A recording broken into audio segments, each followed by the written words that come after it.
ღემადელი გადაცემის პირველ სტუმრად ჩვენი გულითადი მეგობრები მოვიწვიოთ აქვე სამეზობლოდან თხოვთ შეეგებოთ ღამის შოუს ბენდი ჩვენ შოუში.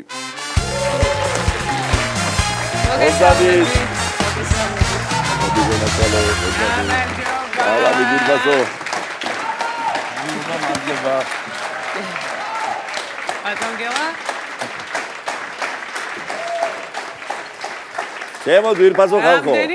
აბა კაცო. გვიხარია რომ თქვენი სტუმრები ვართ დღეს. ამ სტუდიაში პირველად ხართ. ეს კი кайხანია გასული. კეთილი იყოს ჩვენი ფეხი. გენაცვალე, დიდი მადლობა. ჩვენ ძალიან უყვარხართ ტელემაყურებელს, მათ შორის ჩვენი შოუს მაყურებელს და ვიოსალდებით თქვენთან ერთად და მინდა მოგილოცოთ. მართალია საკმაოდ რომ გავიდა, მაგრამ ტელემაყურებელი რო იხილავს დარწმუნებული ვარო ძალიან დიდ სიამოვნებას მიიღებს თქვენი კონცერტიდან, რომელიც დიდი წარმატებით ჩატარდა ფილარმონიაში 30 მარტს და დაგვიანებით მინდა მოგილოცოთ სული და გული. დიდი მადლობა. მითხარით ამ კონცერტზე რა სიტყვით თქვენ თავად? ამ გადასახედიდან უკვე. დაიწყეთ ბატონო გელა.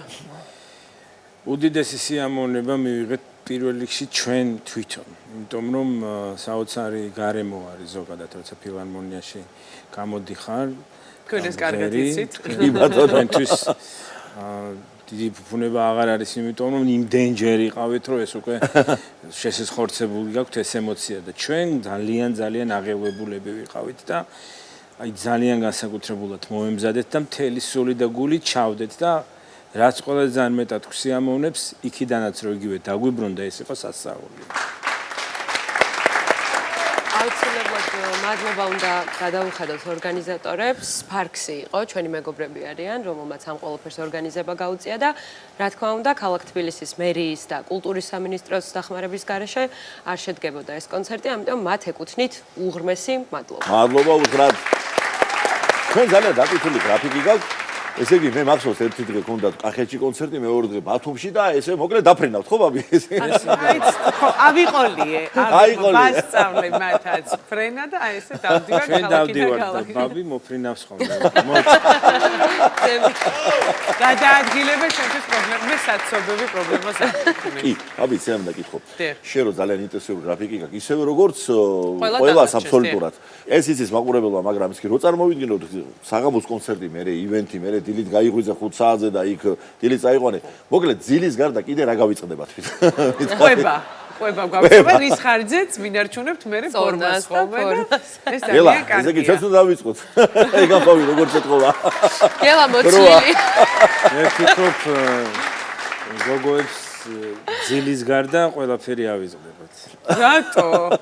იმიტომ რომ ძალიან კარგად გძინავს ძლივს გაგვიძებ ხოლმე. სხვათა შორის ერთხელ იყო ესეთი შემთხვევა, რომ სად მივდიოდით? სადღაც რომელიღაც ქალაქში მივდივართ და დილამ წავიყვანე, გადავათენეთ რაღაც კონცერტი, აბსოლუტურად გათიშული ორი ღამის უძილარი და ისე ღრმად დამეძინა, რომ საერთოდ არაფერი აღარ მესმოდა და რეკავს გელამ გახეთქა ჩემი ტელეფონი მეზობლის სადარბაზოში თუ ვინმე იპოვა ყველასი და ბოლოს ვახელთ თვალს და გელამ ადგას ლოგინში თავზე რომ ადექი დროზე კონცერტზე გვაგვიანდება ბოლოს ნუ მოუწია რომ სახლში შემოსულიყო. სანა პირადად არ ჩაერთო ამ საქმეში. არ ვიცი როგორ მოახერხა მე მგონი ამან ფრენა ისწავლა და თოკით დაეშვა და აი ვინ შემოვიდა. ნამდვილად აი ეს ერთადერთხელ მოხდა ეს ამბავი. თუმცა მე შემიძლია ხოლმე რომ გზაშიც მეძინოს. სკამზე რო დავждები იქაც მეძინოს. სცენაზე გასვლამდე 5 წუთით ადრე იქაც მეძინოს. ეს შენი ძლიერი მხარეა შეიძლება სხვა ითქვას. ძალიან კარგად შესვენებებზე. არა ადგილს ნიშნულობა პატარა იმაზე ფეხსაცმელზე შემიძლია გემრიელად დავიწყო. თავარია იყოს დრო. და შენ კი რა სიახლეებია მიხარი? სიახლეები, არაფერი რუტინულად სწავლა-განათლებას მივყავი ხელი მოგეხსენება. ყველანაირი ხარისხი აქვს უკვე, აი მე მგონი აღარ დარჩა არაფერი განათლების სისტემაში, რაც არ მოიპოვა. ჯერჯერობით მხოლოდ მაგისტრის ხარისხი, თუმცა ვაგრძელებ სწავლას და ძალიან დიდი ენთუზიაზმით ვარ, რაც მთავარია ორივე პროფესია იმას ემსახურება, რომ ხალხში შევიტანო მეტი სიხალისე, მეტი სიმშვიდე, მეტი ბედნიერება და ჰარმონიულობა. უკვე როგორც ფსიქოლოგმა ჩაგვიტარა პატარა მასტერკლასი და კათარ ვარ, ყავდეს დასტრესილები მიქნებოდით. ამ ყველაფერს უყურებთ ხალისით უკვე. და უშავს ვირმე რა კარგია ხალხი. ახლა სამივეს მინდა კითხოთ და გთხოვოთ ერთი რაღაც. ჩვენს ცხოვრებას, ჩვენს საქმიანობას, რა თქმა უნდა, რაღაც ისტორიები თან ახლავს საინტერესო და მომიყევით რაღაც ისეთი, რომ ჩვენმა უსაყვარლესმა ძმამ და მეგობარმა გიორგი გაბუნია თქოს რომ ბიჭო ეგეთი კაი ამბავი თუ იყო ჩემთან მოგეყოლათ ბარემო რა? რაღაც ენდებათ ეგეთი. რა ხომ იცით რომ ესე იგი, სულ ხოლმე რაღაცები ხდება შეუძლებელი ამ რაღაც ფაქტების თუ ინციდენტების თუ კურიოზების გარეშე და გელამ გვეუბნება რომ ჩაიწერეთ ეს მერე უნდა მოყვეთ. სწორს მეუბნება, სწორს, გვიანი კაცია, გამოსვლის. სადღაც დაგჭირდება უნდა მოყვეთ რა, ჩაიწერე რამე. აქედან ვერ ამოშინდა, თქო ეს სისტემა. არა და ბევრი ძალიან ეს სახალისო. ნამდვილად მოსაყოლი ამბავია თქო, ბევრჯერ მithქვამს, იმიტომ რომ ძალიან ბევრი რამე გვემართება ხოლმე. ერთხელ 1000 წელიდან გადაგვივარდა და თმით დავიჭირე ჰაერში. ის იყო ერთხელ ცეცხლები რო ამოიფშქვა და რო გაეკიდა რო გამეტრუ საწამწამები რაღაცები.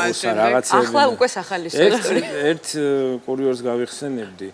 ესე იგი კონცერტის მერე ყოველთვის მოდიან ხოლმე ჩვენი მსმენელები და გულშემატკივრები რომ სურათი გადავიღოთ და არის ერთი ამბავი და რიგი დაიცავით ის და ხან პოლიცია გვეხმარება, ნუ ხალხმრავლობაა და ჩვენ ყოველთვის რჩებით და რა თქმა უნდა როგორც შეგვიძლია ამას ვაკეთებთ და ნუ აი ძალიან ბევრი ადამიანი გავისტუმრეთ, გადავიღეთ სურათი და სამი ბიჭი იყო შემორჩენილი და სურათს ელოდებოდნენ და კი სურათი გინდათ მეთქი ხო და გადავიღოთ.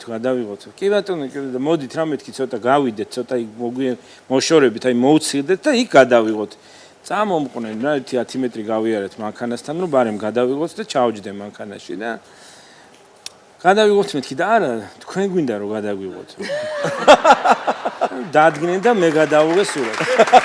ხო, კაიხანი მელოდებოდი. გამაშაყირეს, მაგრამ ძალიან სახალისო იყო. შემდეგ გავუგზავნე კიდეც ეს სურათი. ერთი სასაცილო ისტორია იყო ტელეფონით გადამაღებინე. სწორედ ასეთი ხალხმრავლობაა, კონცერტი დავასრულეთ და ნუ შემოყურებენ სიყვარულით სავსე თვალებით და გელა როგორც კი ჩამოვიდა სცენიდან ერთ-ერთმა ბავშვმა სიყვარულით კეპი მოხადა თავზე, დაიფარა და გაიქცა.